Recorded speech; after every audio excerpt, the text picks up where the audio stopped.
I always have to tell the board chair to sit down.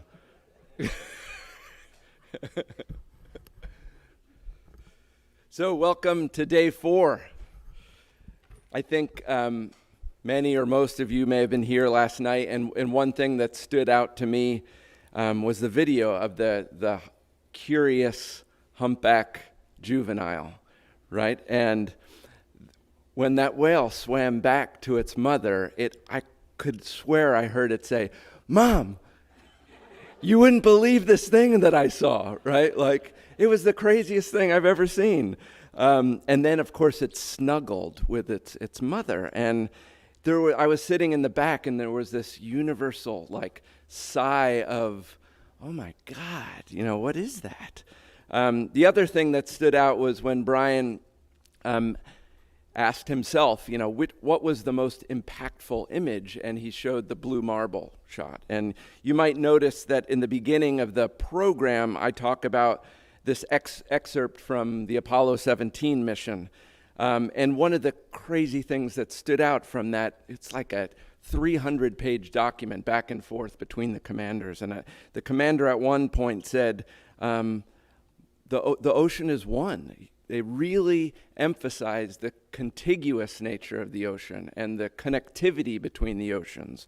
So even though Jill talked about, the fifth ocean as part of National Geographic Society, I think it's clear that it's one ocean. And of course, whenever you have one thing, a unit analysis of one, with everyone depending on it, you can oftentimes run into an issue of what Garrett Hardin called the tragedy of the commons.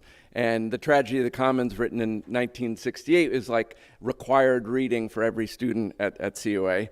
And effectively, he says that individual users act in self-interest when there is a lack of oversight and when there is lack of individual property resources. And whether we're talking about the Amazon forest or the air we breathe or the ocean, we often run into this issue of the tragedy of the commons.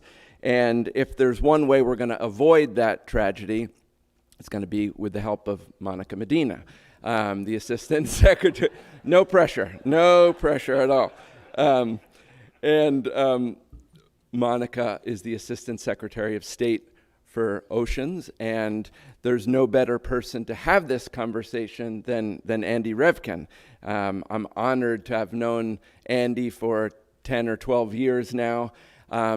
There's no better writer on the commons, whether it is the Amazon forest, the oceans, or our climate. And he's been, for the past 30 plus years, writing for the New York Times, National Geographic, Discovery Channel. And I'm really excited because Andy just moved locally. He's right across the bay, right? What's he doing? Getting out my driver's license. Oh, yeah. Maine driver's license, right? And of course, like all people who move to this region and agree to do this kind of work, he has agreed to teach for free at the College of the Atlantic, which is great. Actually, and Andy's also a wonderful musician, and I hope many of you heard the music last night of Jelly Chisako and Jonathan Henderson, who's in the back. Yeah. Fantastic. It was awesome. And so I'll stop talking and let's get to the conversation. Thank you, Monica and Andy. Thank you, Darren. Wow. No, it's very exciting to be in Maine. I grew up in the Ocean State, just down the shore, a few hundred miles in Rhode Island. And actually, that leads me to what I was going to ask you first. So I grew up in Rhode Island. I didn't live on the coast, but I was on the water all the time. There was this guy named Jacques Cousteau when I was a kid who was on TV every week and led me under the water. And so it's easy to chart the path of my interests in the ocean. The one bar mitzvah present I still own is my U.S. diver's mask. That someone gave me, which was his company. Cousteau was part of that company. So what drew you almost immediately out of college and your military service toward this topic? The oceans are abstract, they're big, they're out there. So how did that happen?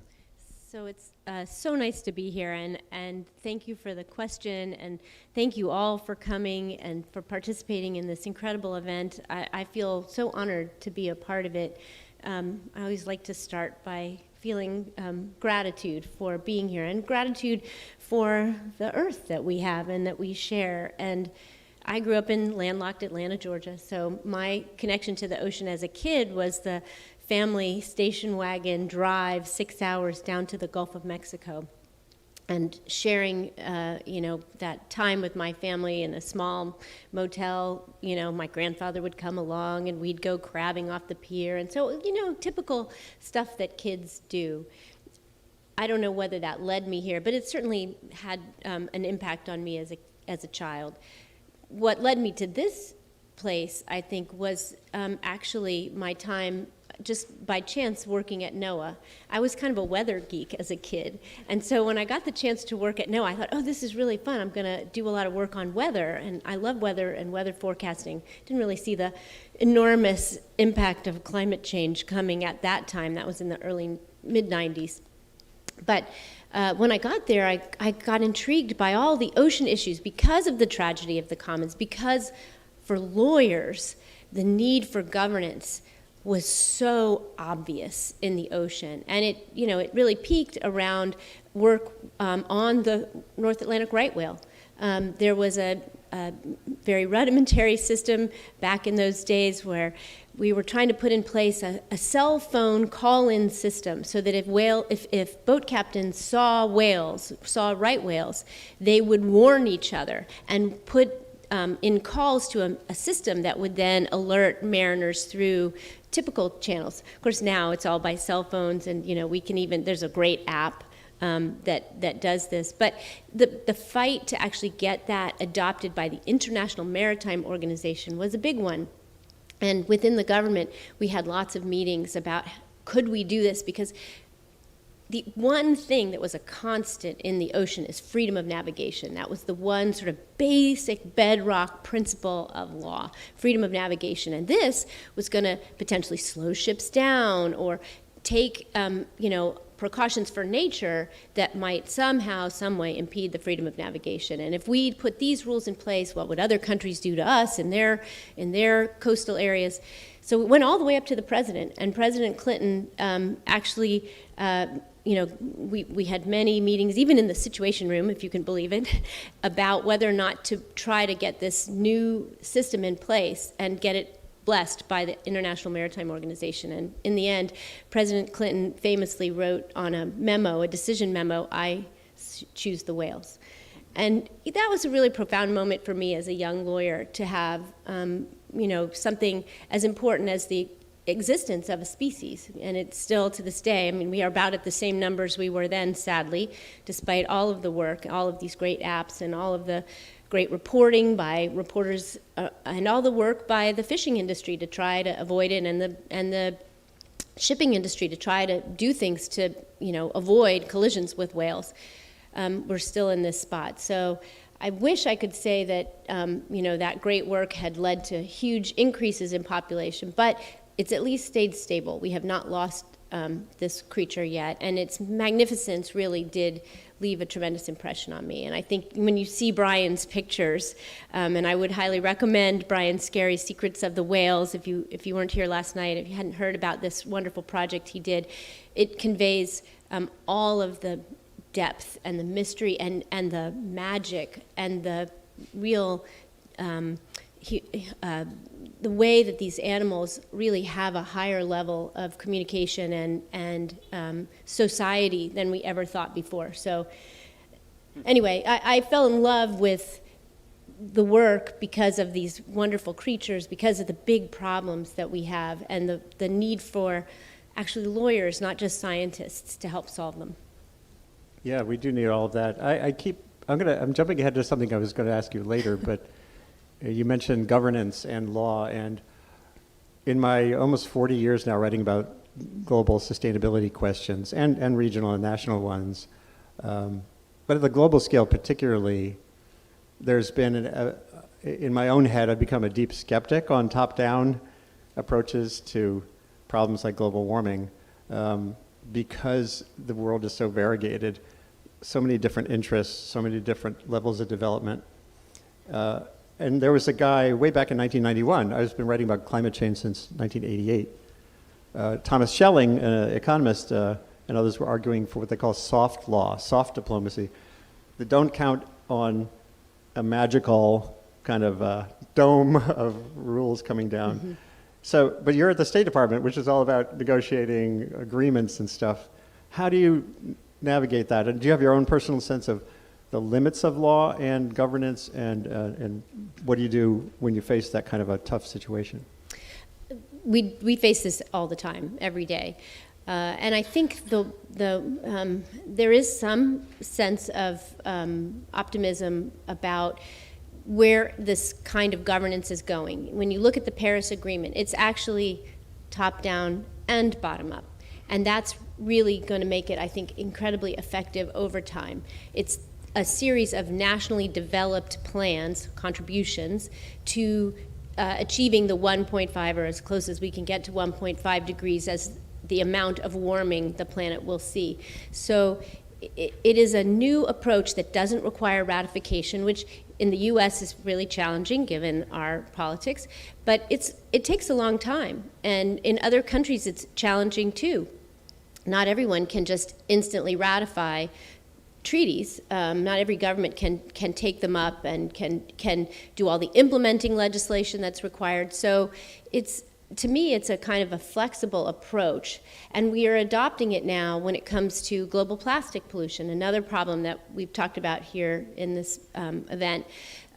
We have a global agreement that we're just starting to negotiate, and the US government, went in with the position that we ought to have an agreement that mirrors this Paris Agreement, of national plans that are publicly available, that have certain requirements that they achieve, and gives every country then an opportunity to develop their own individual plans based on their needs or their problems, their challenges.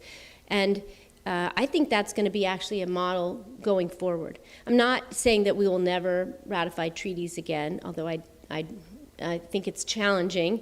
I will say we did ratify amendments to the South Pacific Tuna Treaty last week. It was the first treaty ratification that happened in this Congress, and it happened, and that was good news. So it's not as if we'll never, I think, ratify a treaty again in the U.S. just because it takes 67 votes. That's a lot in a very divided Congress.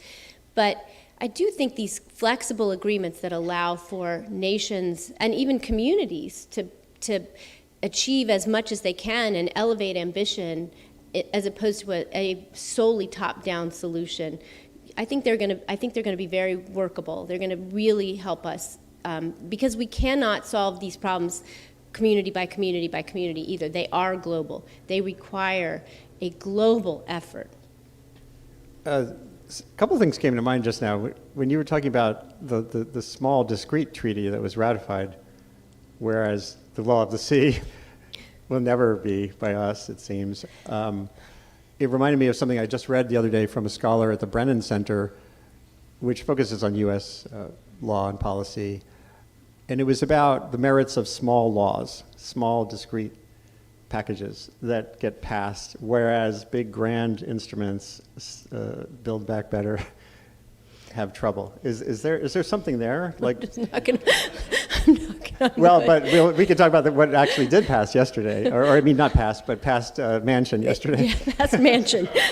but what, is there something about discrete, getting more concrete and discrete about something where people can come together easier? I do think, like you look at some of the landmark laws that we have on environment, the Clean Air Act, the Clean Water Act, they are pretty broad.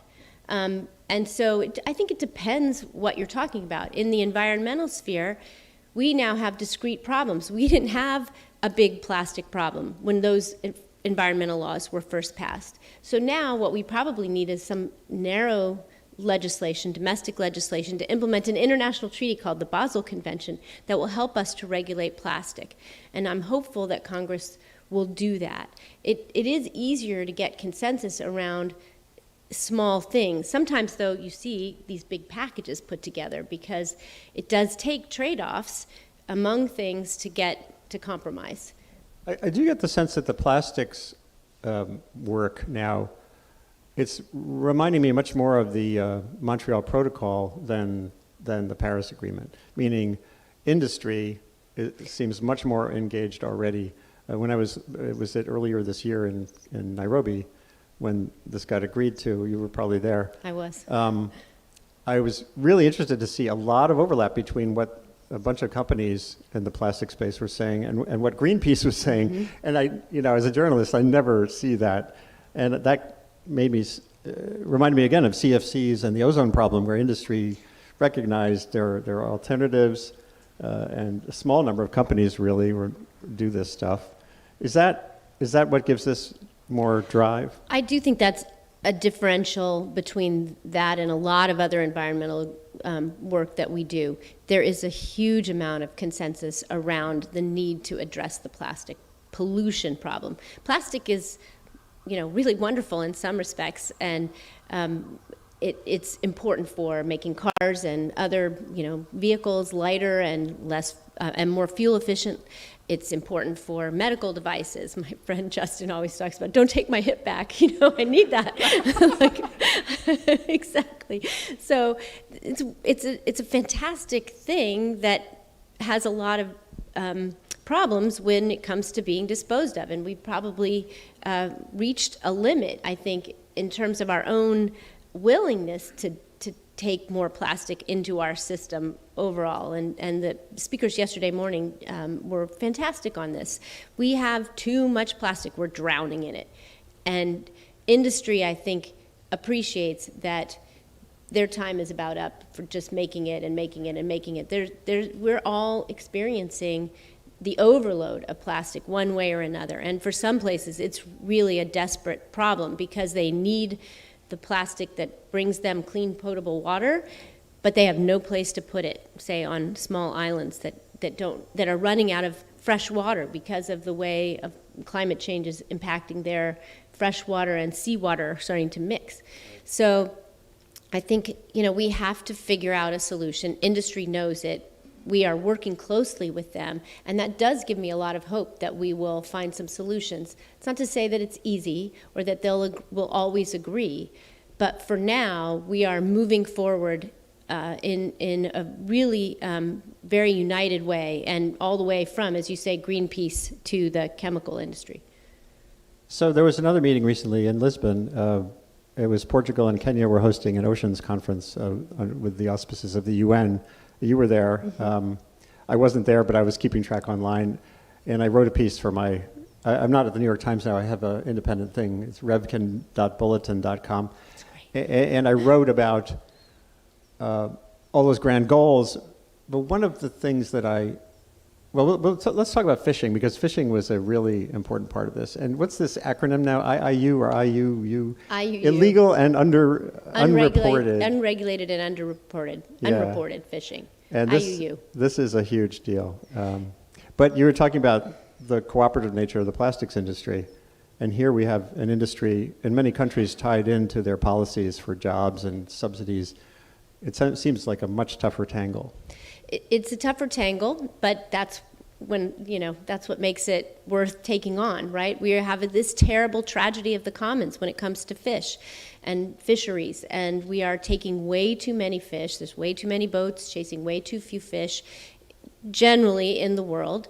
And we need to do something about it. And a lot of the boats that are taking those fish are illegal. They are not following the laws or the contracts that they've signed to take a certain amount of fish out of countries' waters. A lot of countries don't have their own fishing industry, so they allow other countries to come in, fish in their waters under agreements, but those agreements are hard to enforce because it's a big ocean and it's hard to see out there. And so we have a huge problem where we're taking way too many fish out of the system. 1 in 5, we think, is illegal, has been taken illegally. And that's a big problem in an industry that undercuts the lawful fishers. It reduces the price by cutting costs. Often those fishing vessels have sort of really horrendous labor conditions for the workers on them. Some of them are out for years at a time. And they're destroying the environment on top of that. So it is a huge problem that we have to get our arms around. So we, at the UN Ocean Conference, started the IUU Fishing Action Alliance of other countries so that we could work together, because the fishing vessels don't stay in one place. They move around, follow the fish. They go where they can get away with a lot of this illegal behavior. So we have to put a much better dragnet around them. We have to find ways to catch them, and they have way too many ways to avoid our catching them. So we're gonna have to work together. It's another one of these global problems we cannot solve alone. The fishing vessels are maybe owned in one place, they land the fish someplace else, they're flagged someplace else, the banks that finance them are someplace else, the people who buy the fish off them are, many other places. So it's a complicated problem. But if we work together, I'm convinced that we can get the worst actors out of the water. One thing that excites me in this arena, and you mentioned it earlier, an early iteration was the cell phone alerts for the right whale, is technology. It's transformative in so many ways, many of them not feeling so great these days, having all this connectedness, and China is using that top-down tracking in very negative ways related to human rights. But Global Fishing Watch, which I wrote about when I was at the Times, really struck me as a breakthrough, tracking this little ping that all vessels of a certain size have to emit.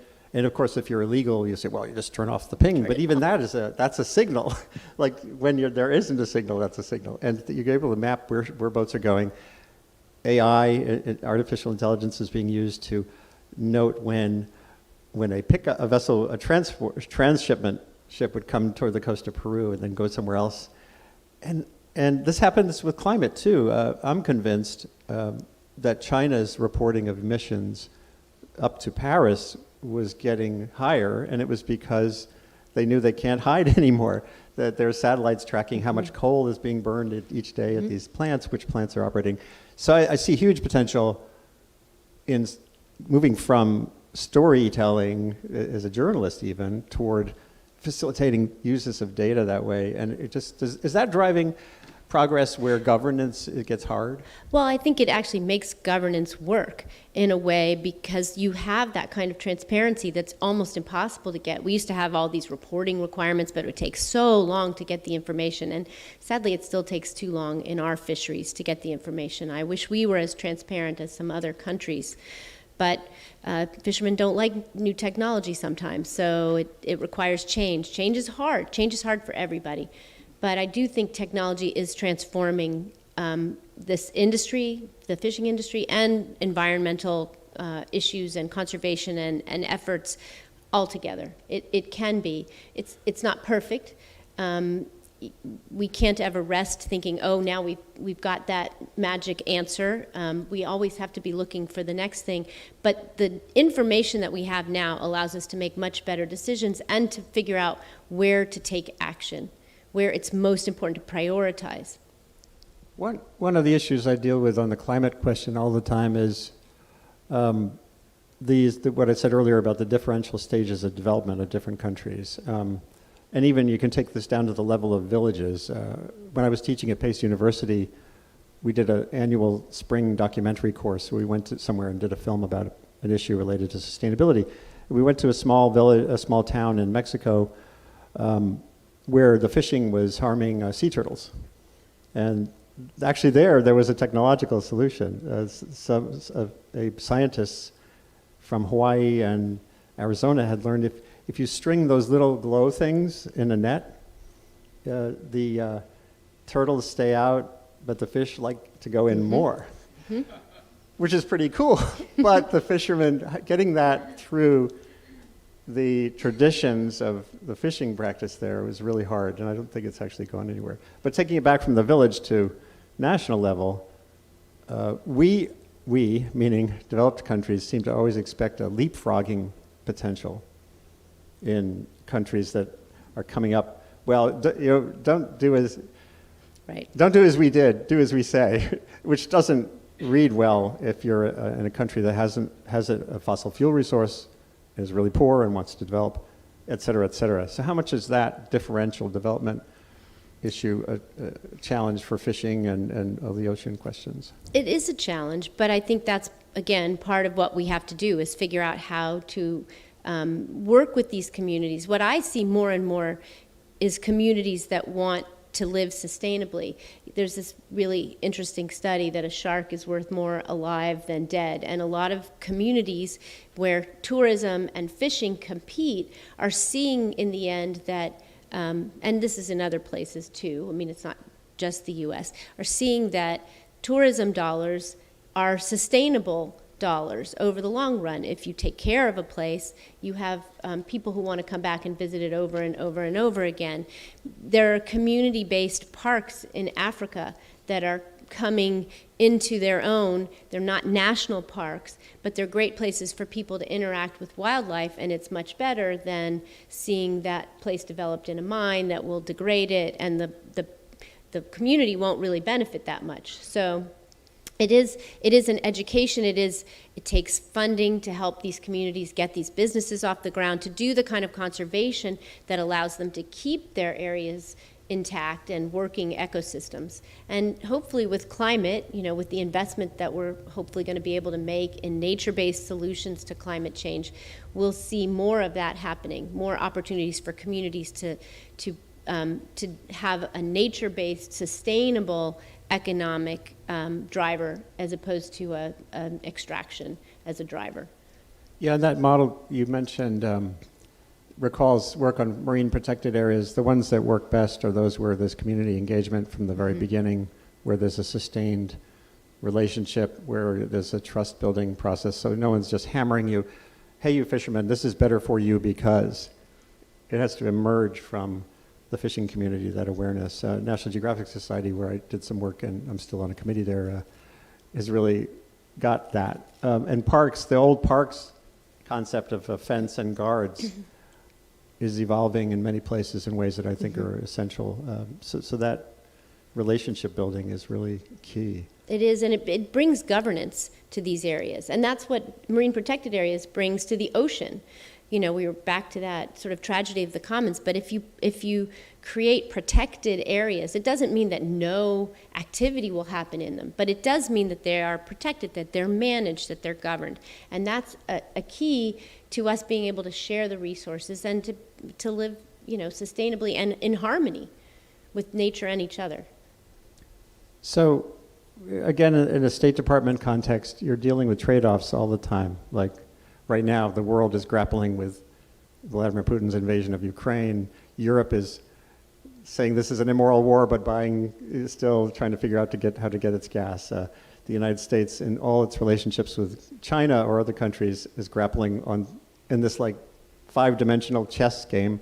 So in the ocean space, this comes up a lot. I've been writing a lot about this, the plight of the vaquita, the world's smallest, rarest marine porpoise, and they think now there's maybe 8 or 10 of them left. Yeah. I call them a cul-de-sac species. They're way up in the Gulf of California, where the Colorado River comes in, and they were never super numerous, but they're right at the end there. And the fishing pressure is all because of China trade and criminal elements in local towns. But I keep writing about it because it's a viable species still. They're reproducing. They're genetically capable of recovering.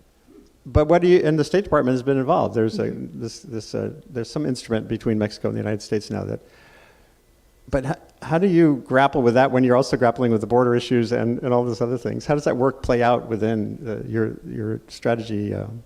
Well, we do see them as related, as interrelated. People think the environment is just some sort of issue over here. It's nice to have, but it really is integral to almost all our foreign policy now, and I see that all the time. I am fortunate enough to work with Special Presidential Envoy John Kerry all the time, and he is constantly, I think, seeing the ways that climate change influences all the other policies that we are working on in the State Department, from democracy to sustainable energy development to human rights issues and and regional issues, regional questions and challenges that we face.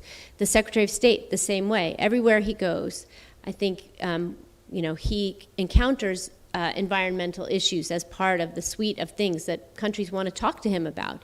And everywhere I go, I hear how grateful people are that the U.S. is really back and engaged fully in these discussions. And things like the vaquita, we lost valuable time when it comes to whether the vaquita will continue to exist in the few years that we were not able to work with the government of Mexico. We are working hard with the government of Mexico now. I went to Mexico a few months ago and I was really impressed with the presentation I received, but it took pressure and cooperation with the Mexican government to get them to really take this seriously. This is a challenging issue for them because it doesn't just involve a porpoise and a small fishing community. It involves trafficking in drugs and a market in China that is just going crazy for this totoaba, this other fish's bladder. Something which is also endangered. Which is also now endangered because of the tremendous demand. It just shows how interconnected the world is, and it goes back to that IUU fishing problem. We have to get our arms around it because the tentacles of it go far and wide. So do you have, I didn't ask if you have your current list of key priorities right now. When you wake up in the morning, everyone I'm sure has a 1, 2, 3 sort of, here's what has to be done on certain timescales. Like this year, what's the rest of this year look like for you? Well, we have important agreements that are still to be negotiated internationally. We have to get this plastic agreements first, real negotiating session up and going later in the year. We have COP 27 in Sharm el-Sheikh, the climate COP. That's very important. But we also have we have a treaty that's enormous, actually, that's being negotiated now called the Areas Beyond National Jurisdiction. Back to exactly what we were talking about, the high seas having no governance. There's a treaty being negotiated. It's been going on, this negotiation, for probably 15 years now. And the final negotiating session is next month in New York at the UN. And it's hugely important because if we can get agreement, there will be a way for all the countries of the world to agree to have protected areas on the high seas, in the areas that belong to no one. And that would be a tremendous step forward. So we have that to work on. I hope to get even more progress with this alliance on IUU fishing. I hope to work more with the Pacific Island nations to help get them marine planning happening in their coastal areas, or their EEZs. These little islands are actually big ocean nations, right? One of my favorite rebrandings in history is the small island states becoming big ocean states. But they are. That's where their wealth is. Right.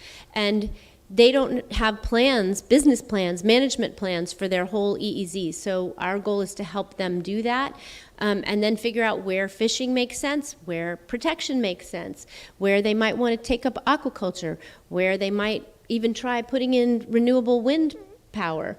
There's all kinds of possibilities. I think they just are looking for U.S. government and other countries who are active in the region, their support as well. So we're working with New Zealand and Australia and Japan to help bring some of that forward. So that's another big project. We're working on helping communities in Africa.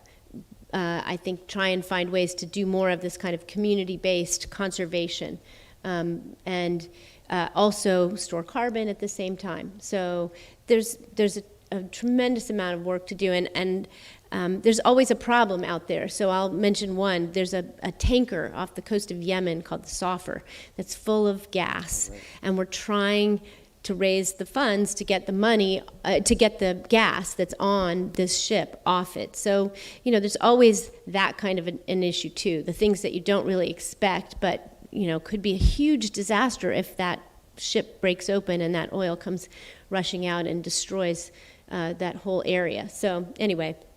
Yeah, that's on my, I have this very long list of things I need to write about, and it's way longer than I'll ever get to. And that one is there, partially because as a young person, 23 years old, I signed on to a sailboat.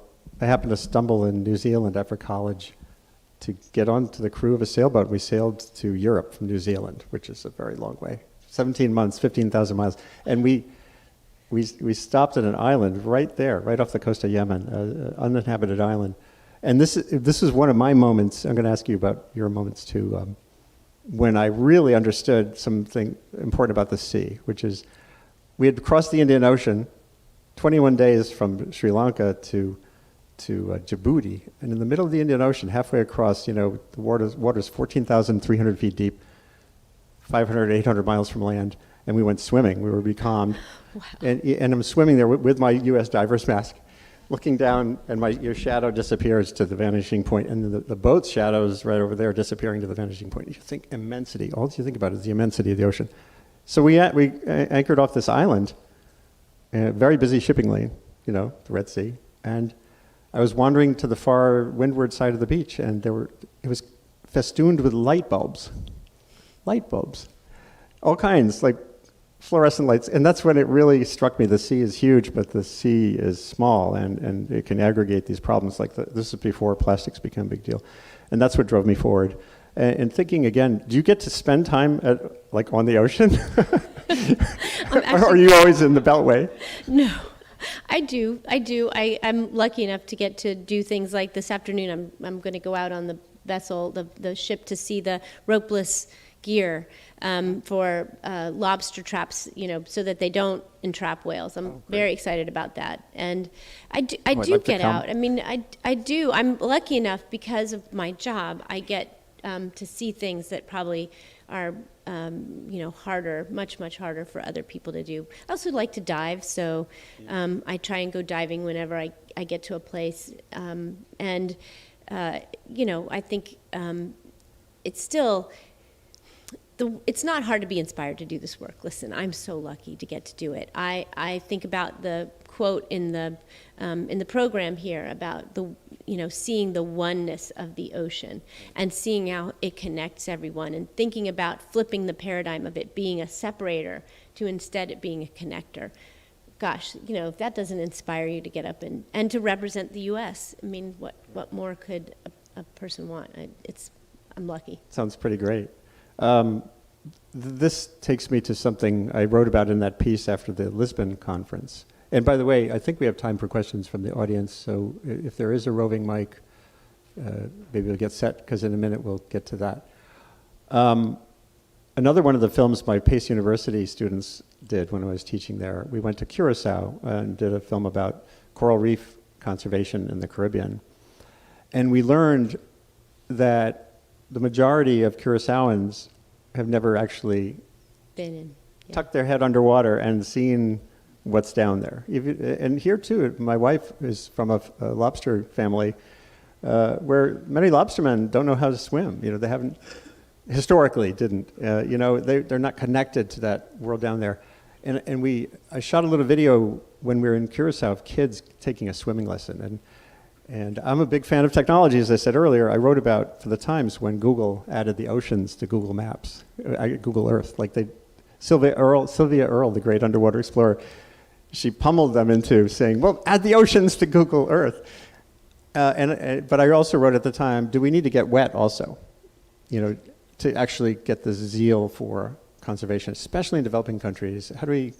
Does that play into what you would want to finance, or what does that look like? Can we get people underwater? I think we can through beautiful films like what National Geographic makes all the time, or My Octopus Teacher, which won awards.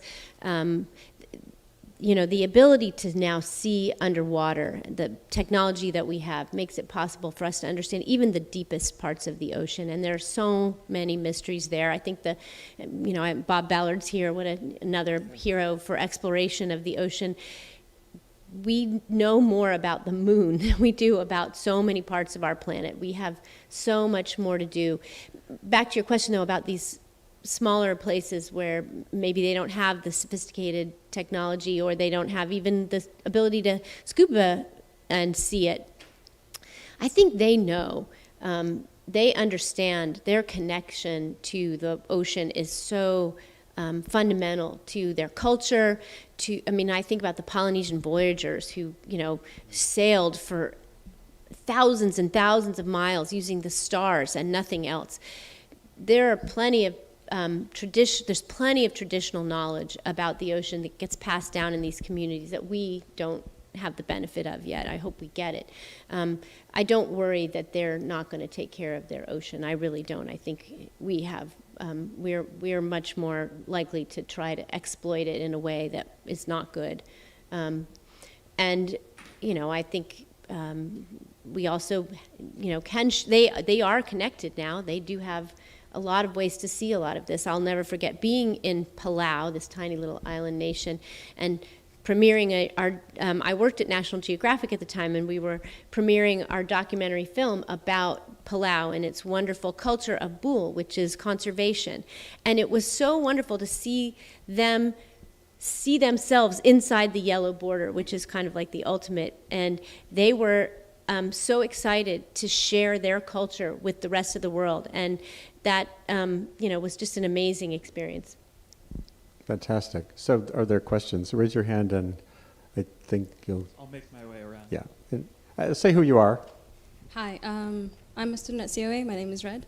And I really lovely to hear you talk. And you briefly mentioned something about labor laws and labor rights. And I really want to hear what you have to say about like the connection within making sure that especially small-scale farmers, not only in the US, but internationally, have proper set labor laws to protect them also when they're working within the environment and also to protect the environment. What is that connection? I think people are recognizing that connection more and more. The food shortages today make us ever more aware of the fragility of our environment and our ability to actually feed ourselves and how important farmers are. And I'm really thrilled to be able to say that, you know, I'm looking at my watch. This morning, the United Nations is actually taking up a resolution on whether there is a human right to a clean, healthy, and sustainable environment. And I'm pleased to be able to say that hopefully that vote has taken place and the U.S. was going to vote in favor of it. And this is a huge step forward, I think, in a recognition of this, how important the environment is, a clean, healthy, sustainable environment is. And farmers and fishers have always been a part of conserving that environment so that we have food. And I think it's amazing to know that nature can regenerate itself. That's what makes me optimistic. It's the thing Sylvia Earle always says. We know nature can come back. And if we just take care of it, and I think, you know, this growing sense of global understanding of the challenge that we're in right now with respect to climate change is really helping us to appreciate and want to care for nature more than ever before.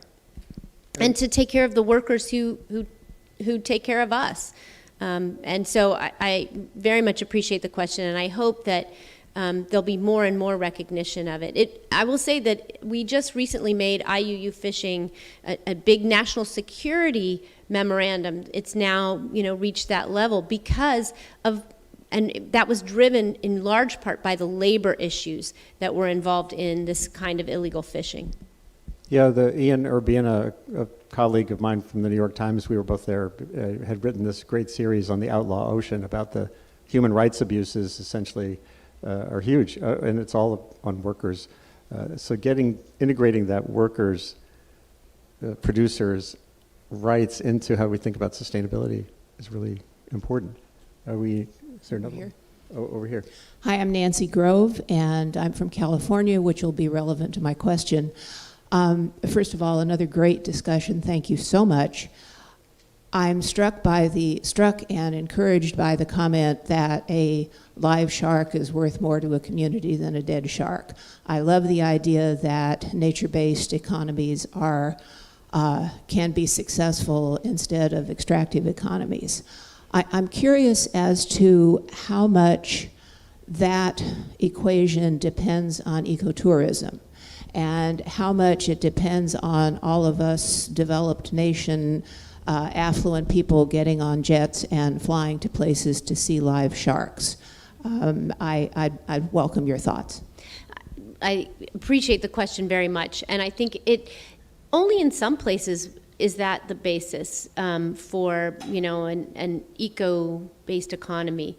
One of the things we're doing in the U.S. that's really interesting, and it's starting to pick up all over the world, is trying to actually account for nature.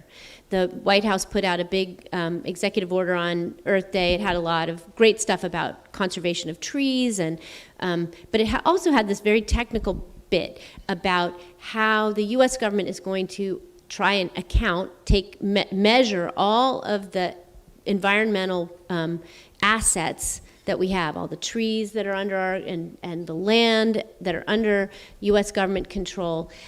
And we're going to try to figure out how we account for every time we take something that diminishes that account, if you will, of nature, of natural wealth. And that's a real step forward, because up until now, all these externalities have been free, right? All of the harm that we've caused nature has been not taken account in literally our accounting systems. And if we can figure out how to make the cost to clean air, clean water, the things we absolutely need to survive, if we can figure out how to account for that in accounting, we might actually make a difference. So I'm optimistic that tourism isn't the only sustainable nature-based economic activity. There's, the Billion Oyster Project. There's renewable wind power. I hope that it will happen here off the coast of Maine.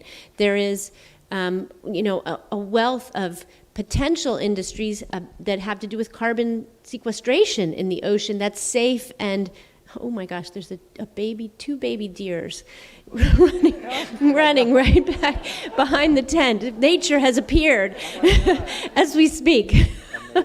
It's amazing. Anyway, I am optimistic that for thousands and thousands of years, humans figured out how to do this, how to sustain themselves and have what they needed without destroying the world that we live in. And I'm optimistic that we will figure it out now going forward.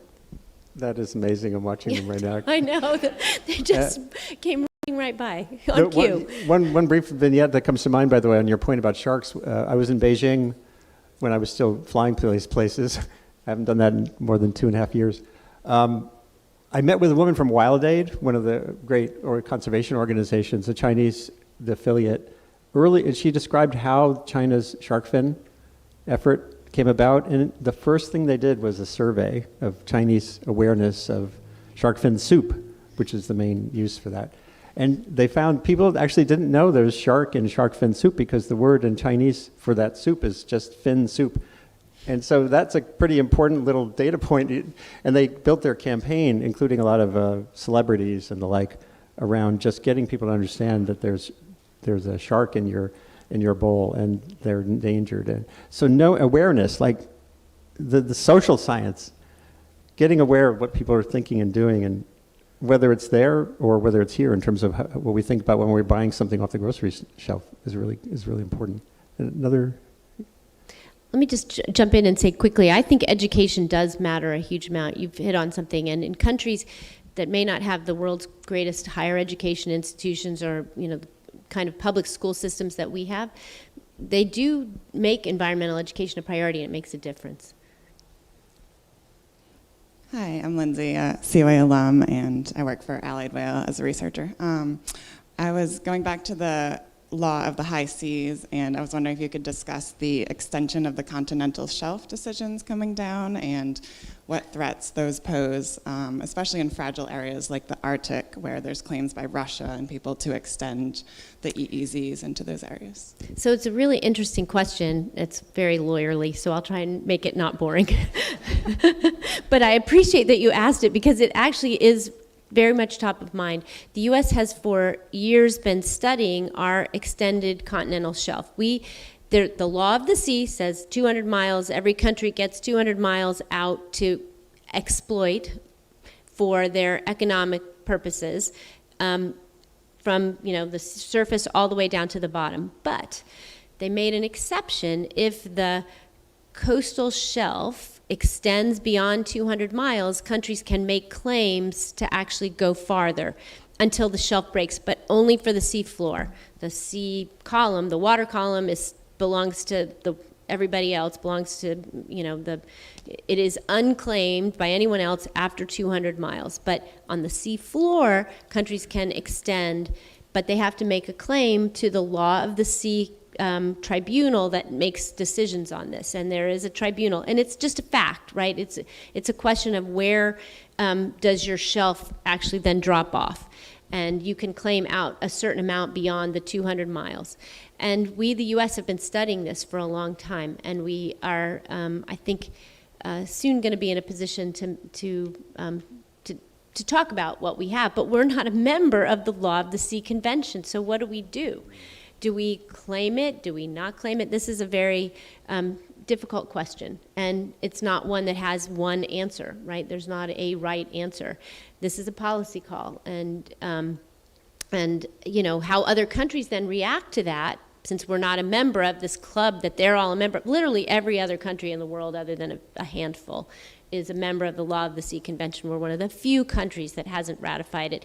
It's so in our interest to ratify it, but we have tried. There have been 2 really big pushes to try and get it ratified, and we've never been able to succeed. And it's such a shame because we, the U.S., have the largest exclusive economic zone in the world. We have the most to gain from living by these rules, and we accept them as customary international law. So we say we are going to live by them even though we won't ratify this treaty.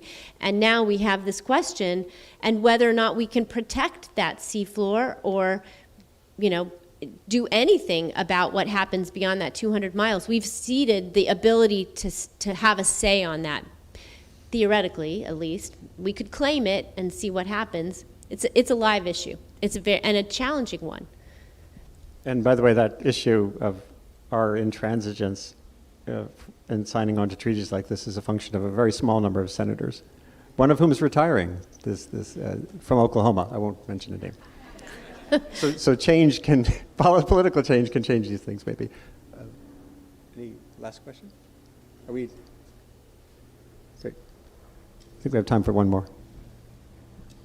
Unless we can go beyond an hour. Hi, I'm Adam. I'm another COA student, and I have a question about Speaker Pelosi planning a trip to Taiwan.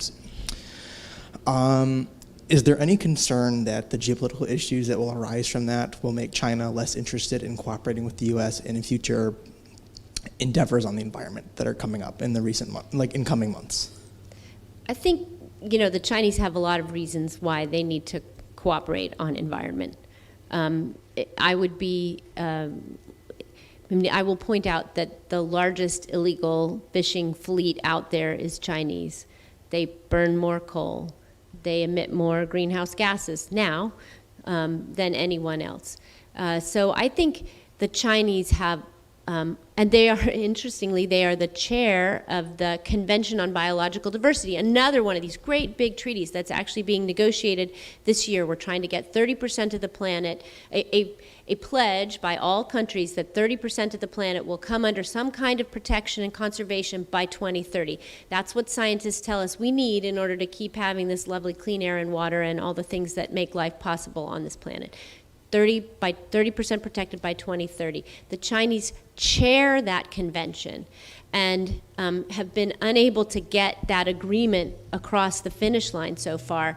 So they have a lot of reasons why they need to step up on environment. And we, as the U.S. government, have a policy that we want to work with them wherever we can. And we are working very hard.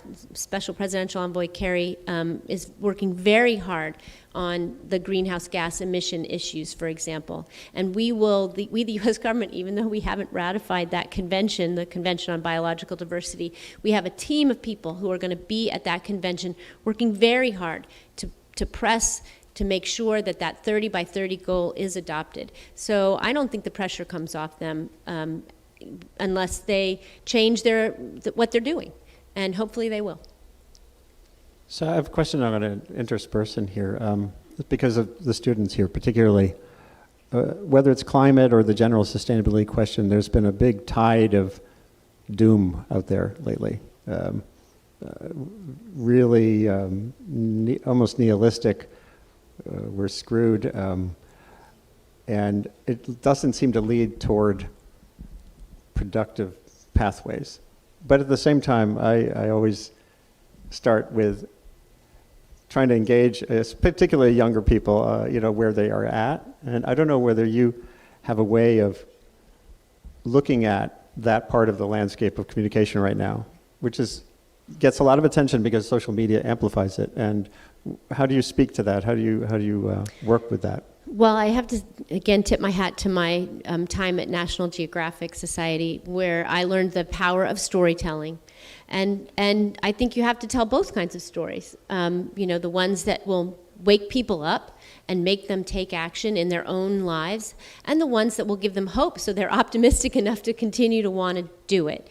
I then started my own daily blog, a lot like yours. It was called Our Daily Planet. And we worked very hard, my partner and I, my writing partner and I, to mix that, to make sure that we didn't lose sight of the need for the hopeful, optimistic stories. And I look around all the time. I see young people. We were here yesterday, and one of the students here came running up and said, "You want to help the environment? I'm inventing this," and told us all about her product. Oh, she came up to me too. Yeah, she's great. And I may write about it. That's what gives me hope. It's these young people, and I know, we sense that our generation is leaving them this huge, horrible legacy, and there is a ton of worry out there. There are lots and lots of reasons. The world is on fire. We know that climate is one of the biggest crises that we face now. But we also know that we have always overcome our challenges. We are an unbelievably resilient species ourselves, and we are, I think, at the same time, while we need to always have that optimism, we can never stop worrying about the home that we live in. I mean, when I think back to when those first environmental laws were put in place, the pollution problems that they addressed are, in this country, largely gone, but plastic has become like this super problem. And the greenhouse gas emissions that we didn't really appreciate because we couldn't see them and taste them, are now really a huge problem. So we can never, ever stop trying to take care of the planet that we have. It is our bounty. It is our inheritance. It's our duty to pass it on. But I think every future generation is going to have the same duty. They may solve these problems, and there may be other ones that they have to confront that either they create or have just happened. And so I feel like if you continue to do that mix of worry and wonder, is what we always talked about. I'm seeing my Nat Geo colleagues out there. You, as a storyteller, as a policymaker, as a leader, you do the right, I think, mix of both. It is, if you're too Pollyanna-ish, people will stop. They will lose that sense of, oh, I do have a responsibility, and it's something I have to work at every day. But if it's too gloom and doom, everyone throws up their hands and says, what am I going to do? I can't help. And we can't have that either. So we have to keep working at it. And I do believe it comes down to individuals. And sometimes they're individuals in government or in the media, but it's often individuals who just choose to live a sustainable life as much as they can, and that's really the best we can do. We have about 9 more minutes from the little clock here that I can see. And so I don't know if there's another question or two there.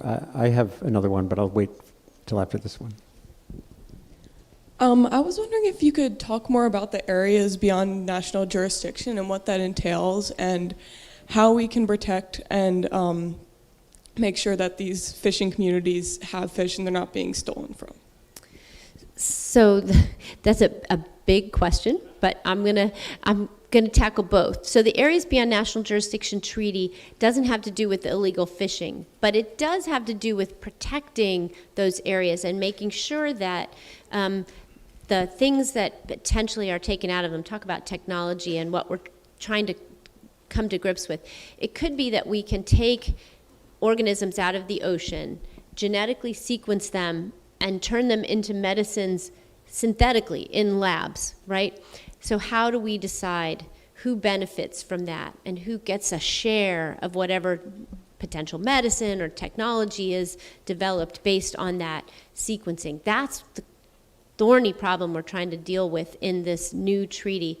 And on top of that, how do we protect areas? How do we keep them safe? And this gets a little bit to your question about illegal fishing, because to the extent we can create no-take areas, or areas where fishing is not allowed at certain times, where we can limit the fishing activity in it as the one type of extraction that we all know is happening on the high seas now.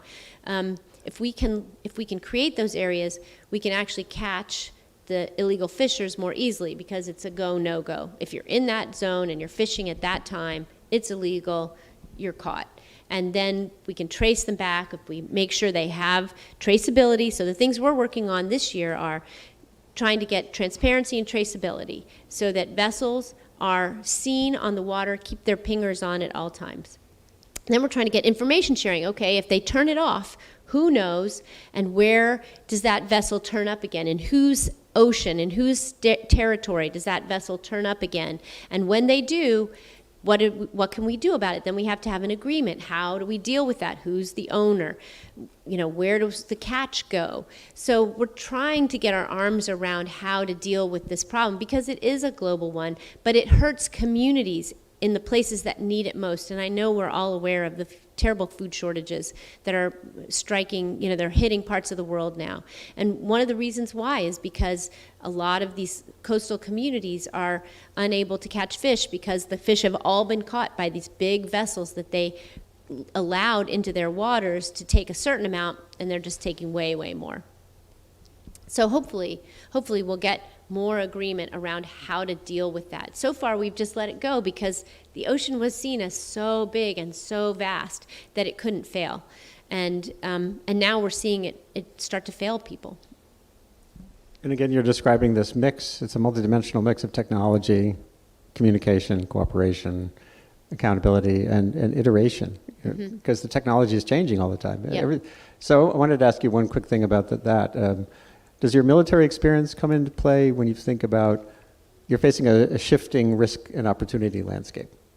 How do you deal with that? I think I was very lucky. I went to college on an Army ROTC scholarship, not a Navy one. I wasn't on ships, but I did learn something very valuable in my time there, and I owe everything to my military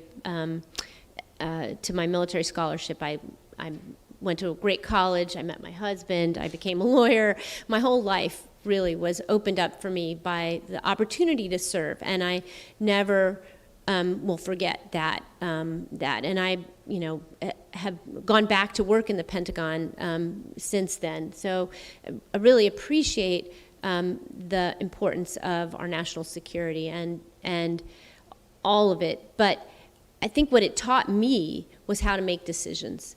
What military commanders are taught to do from the beginning, from the time they're recruited in, is to make decisions. And often you have to make them with imperfect information, as you say. But not making a decision is making a decision. And that's what they teach you ultimately, take you out into the field and put you in a very challenging circumstance where you have imperfect information and people's lives are on the line, and they say, okay, what are you going to do, cadet? What are you going to do?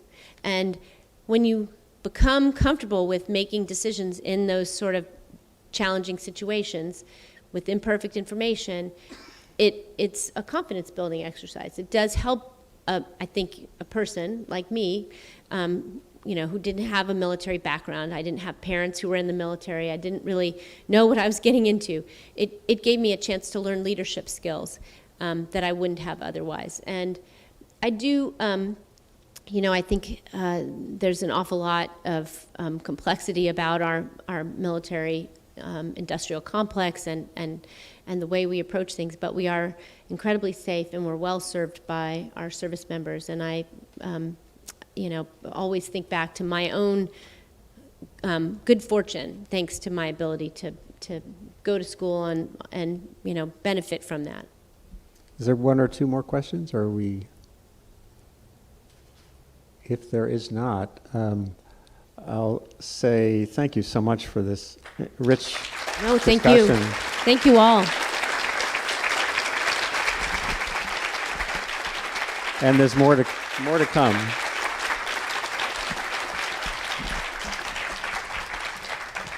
I see these talks always as the beginning of conversations. I do a lot of webcasts, and none of them close the deal. It's a journey. So thanks again. This No, is really my great. pleasure. Thank you all. Thank you, Monica and Andy. Sorry to scare you like that. Oh, you're taking pictures of the deer. Yeah, I did do that. The And farm. Wes, I really appreciate the letting the deer go. You cued the deer Yeah. perfectly there. It was really nice. I also think one of the best things that I saw today was Monica Medina gathered around a table in the back with Allison Fundus and Bob Ballard looking over a computer screen, and I'm not sure what was on the screen, but I hope we're going to hear about it this evening. And those kinds of conversations is what this whole institute is about. The other thing, in terms of, it's a little bit harder to converse, but we do have like hundreds of people participating online, and I wanted to thank everyone for doing that online. And the sound quality is awesome. So for our partners at Headlight Audio, and also to Zach Soares, who is our in-house master of music and all things sound.